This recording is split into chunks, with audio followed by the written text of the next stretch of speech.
محترم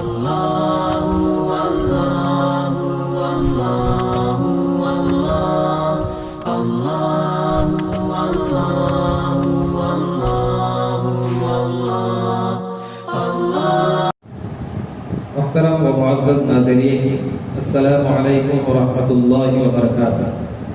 رات میں قربانی کرنا،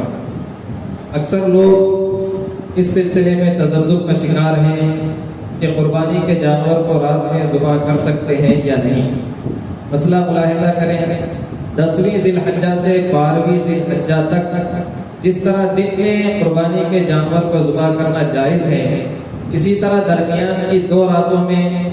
قربانی کے جانور کو ذبح کرنا جائز ہے۔ لیکن ایک بات ذہن میں رکھیں کہ اگر رات کو معقول روشنی کا انتظام نہ ہو اور اندھیرے کی وجہ سے مطلوبہ رگوں میں سے کسی رگ کے نہ کٹنے یا مقدار ذبح سے زیادہ کٹنے کا اندیشہ ہو تو ایسی صورت میں رات میں قربانی کرنا مکروہ ہوگا،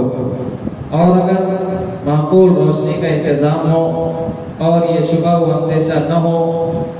تو بلا کراہت قربانی کے جانور کو رات میں ذبح کرنا جائز ہے۔